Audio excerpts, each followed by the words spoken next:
राजा रघुवंशी और सोनम के honeymoon mystery का राज खुल चुका है। सोनम ने ही राजा की हत्या की, जिसमें कुछ अन्य लोगों ने भी सोनम की मदद की। हालांकि सोनम का कबूलनामा सुनने के बाद कई लोगों के मन में एक ही सवाल है कि आखिर सोनम ने ऐसा क्यों किया।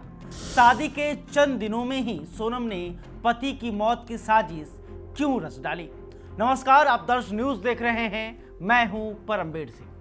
राजा रघुवंशी, सोनम और तीसरे की कहानी सुनने में किसी सस्पेंस थ्रिलर फिल्म से कम नहीं है।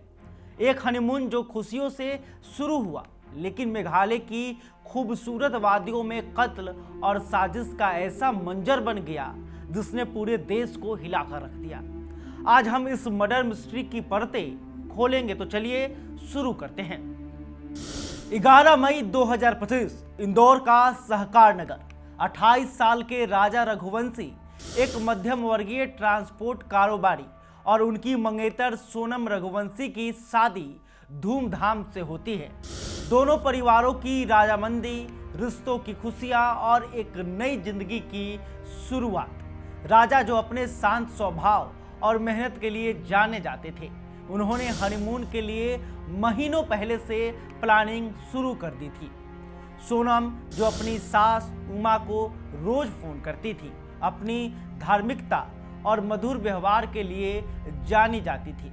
लेकिन इस खूबसूरत शुरुआत के पीछे एक ऐसी साजिश पनप रही थी जिसका किसी को अंदाजा नहीं था। शादी के ठीक 9 दिन बाद 20 मई को राजा और सोनम हनीमून के लिए मेघालय के शिलोंग रवाना होते हैं। पहले गुवाहाटी में मां कामाख्या के दर्शन, फिर शिलोंग की हसीन वादियों में पहुंचते हैं। लेकिन यह ट्रिप, जो प्यार और खुशियों के लिए थी, जल्द ही एक डरावनी रहस्य में बदलने वाली थी।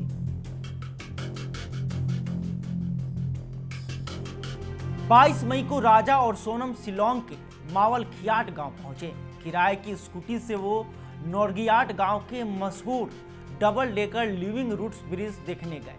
23 मई को राजा की मां उमा से उनकी आखिरी बात हुई। इसके बाद दोनों का फोन स्विच ऑफ आ रहा था। परिवार परेशान, क्योंकि राजा और सोनम का कोई सुराग नहीं मिल रहा था।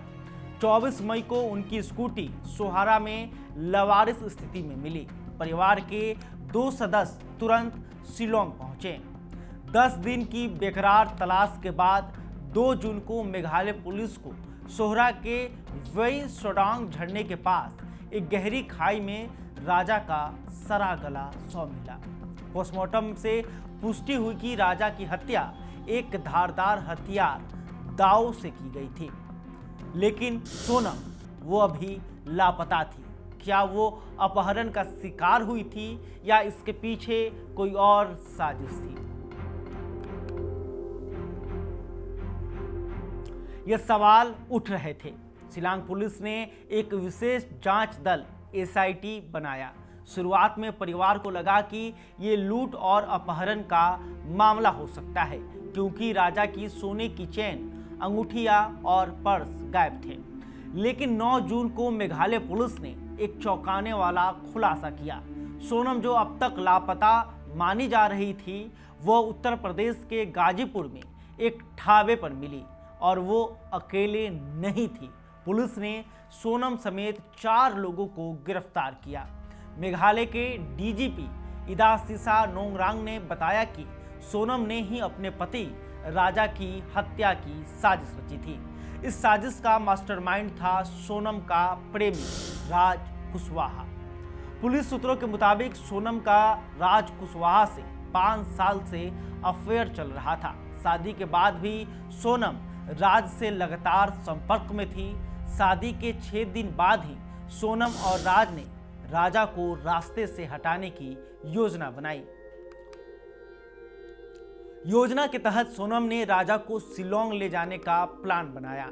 राज कुशवाहा ने 3 कॉन्ट्रैक्ट किलर्स, विशाल सिंह, आनंद कुर्मी और आकाश राजपूत को हायर किया। ये तीनों मध्य प्रदेश से शिलोंग पहुंचे। सोनम जानबूझकर राजा को डबल डेकर ब्रिज के सुनसान इलाके में लेकर आई, जहां हत्यारों ने धारदार हथियार से राजा की हत्या कर दी और उसका शव खाई में फेंक दिया। पुलिस को वारदात वाली जगह पर एक जैकेट मिली जो सीसीटीवी फुटेज में सोनम ने पहनी थी। फुटेज में सोनम और राजा स्कूटी पर घूमते दिखे और उनके साथ 3 अजनबी आदमी भी नजर आए। एक टूरिस्ट गाइड अल्बर्ट पीडी के बयान ने जांच को नया मोड़ दिया जब उसने बताया कि उसने राजा और सोनम के साथ 3 अन्य लोगों को देखा था।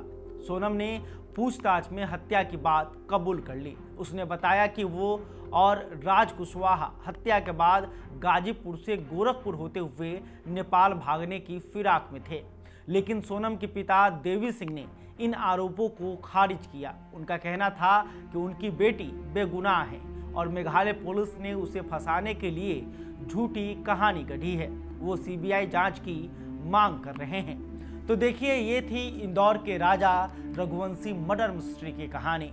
एक प्रेम का त्रिकोण जिसने एक नई शादी को खून से रंग दिया। लेकिन सवाल अब भी बाकी है, क्या सोनम वाकई मास्टरमाइंड थी या उसे फंसाया गया?